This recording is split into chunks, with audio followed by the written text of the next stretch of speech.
Los Angeles, this is The Herd. Wherever you may be and however you may be listening, we're on iHeartRadio, Fox Sports Radio, and FS1. Joy Taylor's got the summer outfit working today. For you radio listeners, you have to rush to FS1. Rush to FS1. You have a remarkable ability to change your hair every day and change your look. Some days you're like an old Hollywood star, Marlena Dietrich. And then the next day, you look very lit and cool in Miami Beach. I look very lit today, yes. Today, you actually look very casual, summery, and very happy. Thank you. That's what our sound engineer, Bonnie, just told me. I look very summery today. You're like Gloria Estefan in the late 90s. You are taking over America. Thank you. That's a compliment. we have a great hair and makeup staff here. By the way, they keep both of us looking sharp. True story. When I used to be a minor league baseball announcer, Tucson, Arizona, High Corbett Field. After the game tonight, the Miami Sound Machine will perform. Amazing. And I'm like, yeah, I'm sure it's some hack garage band. Nope. Ended up being Stars. Started minor league baseball. I remember the night. Minor league baseball games are fun.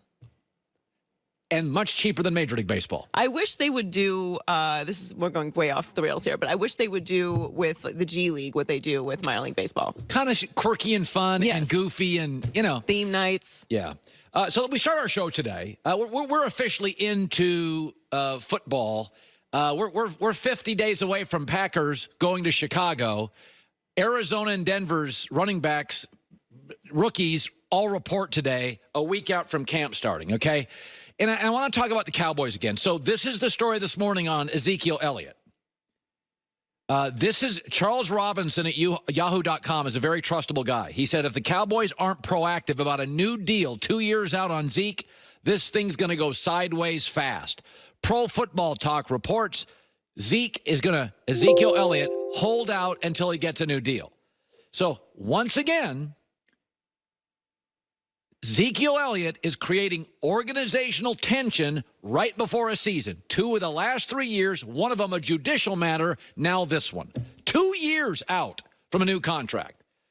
Folks, this is why I'm tough on Baker Mayfield and Johnny Manziel and Jameis Winston. It's why I was tough on John Wall. Okay, because I don't have time for you to grow up. I'm paying you a fortune to John Wall. John Wall now is getting mature. He's 2 knee surgeries in and $45 million large a year. It's too late. As an organization, now I'm overpaying him. I need the first 4 years of underpaying him or fairly paying him. The bottom line with Zeke, his dad came out when he was drafted, and I'll read the quote from his father. My biggest worry is I don't think my son knows how to navigate in life being a superstar. He's like a little boy. He just wants to have fun and play football and enjoy people. The problem is by the time he gets a little more mature, he's 28, he's 4,000 carries in, and it's too late. Now I have to overpay him for a running back who's past his prime. This is why scouts at the combine ask about your childhood, and they ask about your parents. And they ask really uncomfortable questions. And the media, which tends to lean left and be protective of athletes, generally doesn't like it. But this is why you ask the questions. Johnny Manziel, Jameis Winston are why I ask questions about Baker Mayfield. The police video of Baker Mayfield wouldn't be a big deal if Johnny Manziel and Jameis Winston had been stars. But Jameis Winston, Johnny Manziel, and Baker came into sports with maturity issues. Johnny's already out of the league. Jameis Winston's got about a year, maybe 8 games, or he's out of the league. And Baker, we'll see. This is why we ask maturity questions. This is why I'm tough on quarterbacks and star players. Because I'm paying you a lot of money, and I can't wait for you to grow up. And maturity, by the way, is not really teachable. Blocking is teachable. Tackling is teachable. Playbooks are teachable. Have you ever met a really immature 21-year-old, and at 28, they were super mature? No. They make baby steps. They get more mature. But generally in life, I can remember the kids I went to college with. The 2 guys I was best friends with in college that were really mature are now super successful, great dads, very wealthy. The guys that were screw-offs are still screw-offs. Like, you don't go 21 and immature to 31 and super mature. You may get more mature. And by the way, Dallas, you have an example of this. It's called Des Bryant. Dez never reached his potential. He didn't take working out seriously. He didn't take coaching seriously, and he underachieved. By the way, T.O. 3 times left a team. All 3 teams got better the following year. New England won Super Bowls when Randy Moss left. But fans freak out because Zeke is great, and it freaks us out in football when a great player could leave. But remember, football is not the NBA. There are players in the NBA, you're just going to put up with a lot of stuff.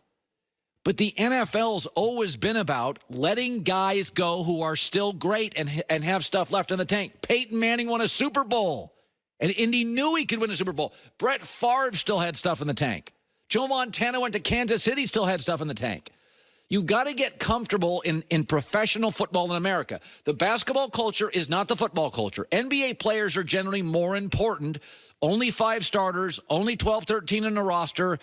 LeBron's got the ball in his hands the entire game. Zeke, what does he get? 18 carries? They have 69 plays. There's touchdowns the Cowboys have over the course of a season. He's not even on the field. So when you see in the combine organizations asking tough questions about your parents, your childhood, your maturity, this is why. Or you end up the Cleveland Browns, you spend this money on Johnny Manziel, and he's a bust. Or you spend a fortune on coaching and teaching Jameis Winston, and he massively underachieves. Now, I think Baker's going to be better than both those guys. But the questions, police video, grabbing your junk, throwing the football, have to be asked. Because I don't have time for Baker Mayfield to grow up. He's a #1 pick. You got to be good now. John Wall, I don't have time for the nonsense. Now you're 2 knee surgeries in and $45 million a year. So I'll say it again. I'd trade Zeke. I'd trade him. You got 8 great young players. Running backs don't dictate wins in this league. They never have. Adrian Peterson left the Vikings. Never had a losing record. DeMarco Murray left the Cowboys. Won 2 or 3 division titles. Le'Veon Bell left the Steelers. #4 in total offense. I'm just not putting up with this nonsense. Listen, have you ever worked? Forget football. Ask yourself this. Have you ever in college lived with somebody that was immature? Yeah, I had one of those. They suck the oxygen out of your apartment. Have you ever had somebody in your family that's immature? They suck the oxygen out of dinner. Have you ever worked with somebody that's in a locker room or in a cubicle space? They suck the oxygen. They create tension. Everybody walks on eggshells. This Dallas Cowboy team, these windows close real quick. You're in a division with Philadelphia, and I think Philadelphia's got a better GM than you. I think they got a better coach than you. I think they got a better quarterback than you. I think they have a better defensive line than you. Every little detail, Cowboy fans, every little detail is going to count. Okay, this is not a division with the Jacksonville Jags or the Detroit Lions. No. New England and Philadelphia right now are probably the 2 best-run football operations in America. So these little tensions, these little bubbles, this little immaturity, this little, oh, God, we got to worry about that thing instead of football and this thing instead of football, they will matter. This is Microsoft and Apple 15 years ago. Like every inch counts for a foot. And I say it again. I know people freak out in football, but he's so great. Yeah, and for the second time in 3 years, you have organizational tension going right into a camp. Philadelphia doesn't. New England doesn't. Chicago doesn't. Rams don't. A lot of good teams in the NFC. Seattle doesn't. Dallas does. It's not the NBA. This is not the NBA. You put up with a lot more, you deal with a lot more, and you have to. And if you can't handle it, don't work in the NBA. That's the culture of basketball. Players matter more. From the AAU to the college to the pro level. They do. Get over it. In the NFL, they really don't.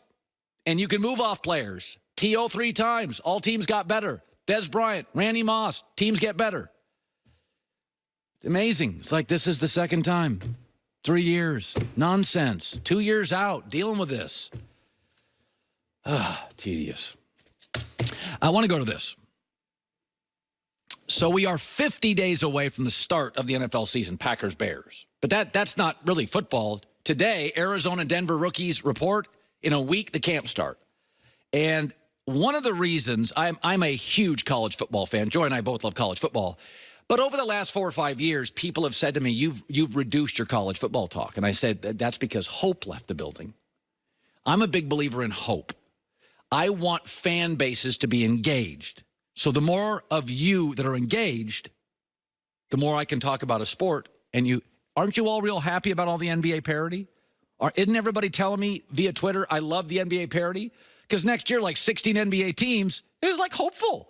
I mean, Utah has a realistic shot. Denver, Milwaukee, Philadelphia. You know, by the way, Toronto was 17-5 without Kawhi. They'll make the playoffs. Indiana, Portland, Golden State, Houston, endless, Clippers, Lakers. And you're all right. You're all very, very viable. Even the teams in the NBA that aren't great, Sacramento, Pelicans, Dallas. So college football, the bubble in college football now of teams that can win the national championship is a 3-team bubble. Of 130 college football programs, Bama, Clemson, Georgia, that's it. They can win the national championship. They can go through their season, win a conference championship, and then win 2 games in the playoff. Now, I don't think there's much around that. I do think Michigan and Washington are very interesting. Very interesting. I think Oklahoma's always interesting, but it's a 3-team bubble.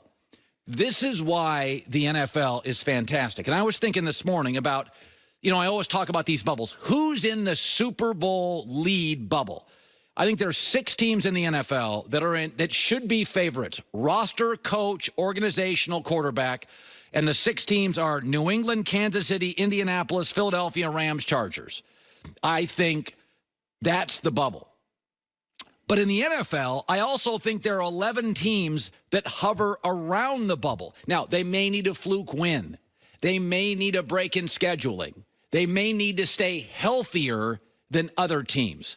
I think they're Atlanta, Minnesota. Tennessee is my dark horse in the NFL this year, along with the 49ers. Tennessee was 9-7, 2 years in a row.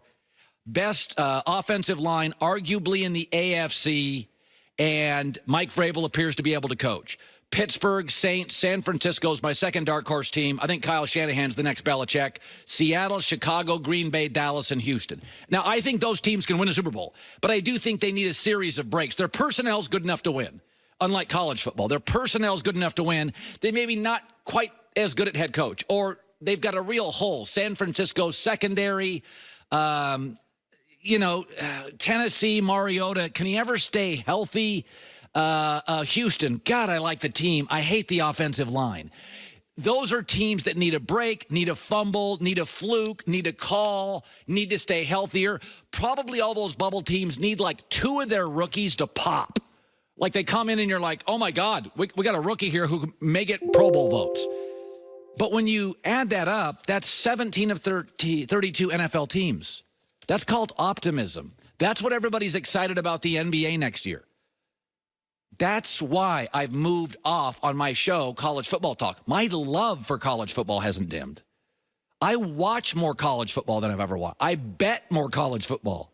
I go to more college football games. I've already got tickets for 2 games this year, and we're in July. Okay, but hope and optimism are what helps choose my topics.